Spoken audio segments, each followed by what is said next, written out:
Hello everybody, welcome back to another video. Thanksgiving has recently just passed. Even though I'm late, I hope everybody has had a good Thanksgiving. It even snowed today too. In today's video, I'm going to be telling a story about the time that I essentially believed that I was about to get caught for some contraband after the police were called over some unrelated shit and everything else that would lead up to that point. There's some loopholes throughout this story, but nonetheless, I still believe this story is pretty interesting enough for a video, and that I can pretty much still say that the police were trying to find a reason to put me in handcuffs after that phone call. Knowing that I'm already on a case, you can bet that the situation was sketchier than usual. Before we get into the video, please make sure to give it a like, subscribe if you're new to my content, and don't forget to click on the notification bell to be notified whenever I upload. Share this video to anybody that's ever been falsely accused, and let's play The Police Tried to Indict Me on Theft Charges.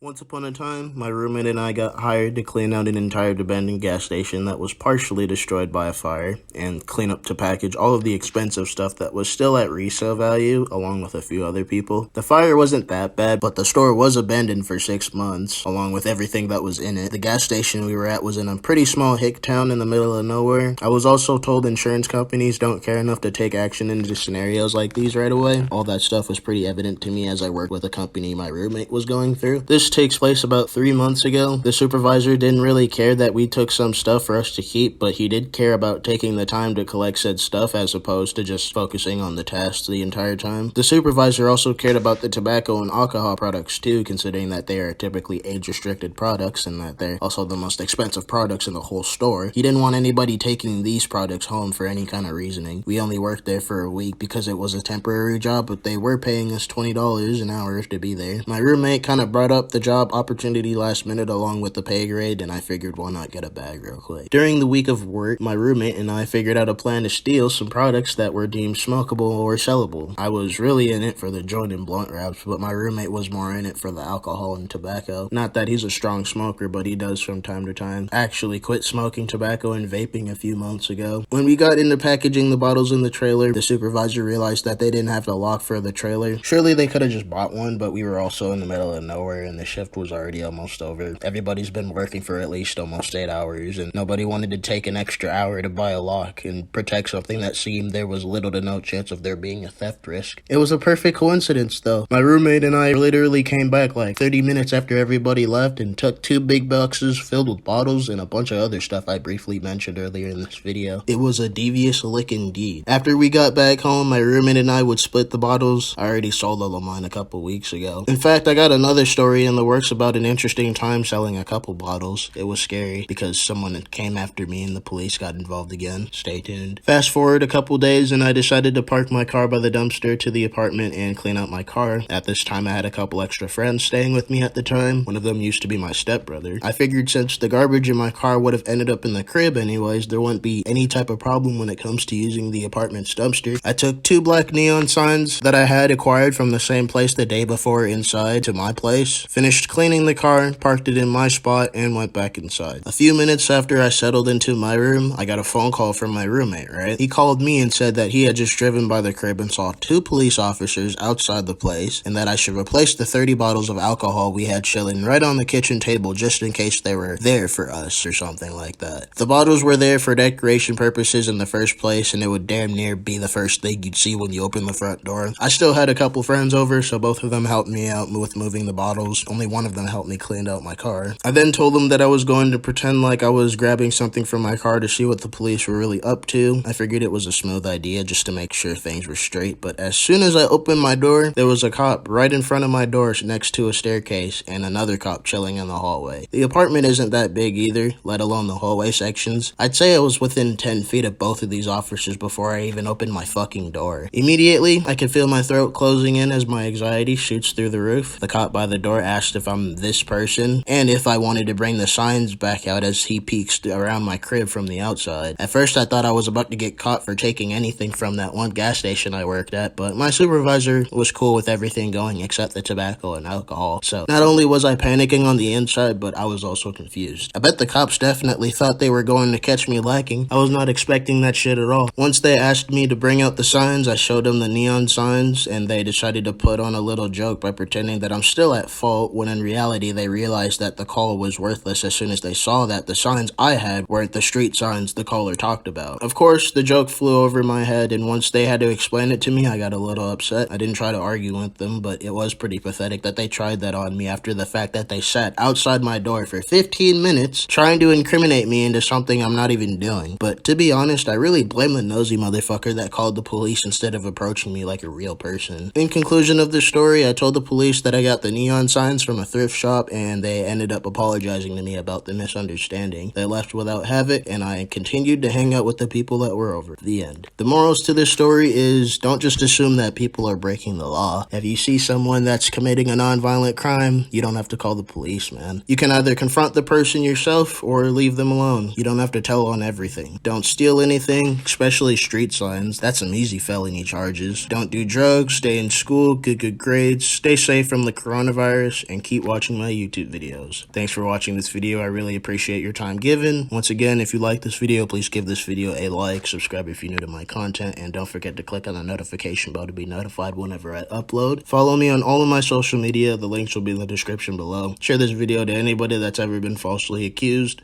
and I'll see y'all in the next video. Peace out. Sauce.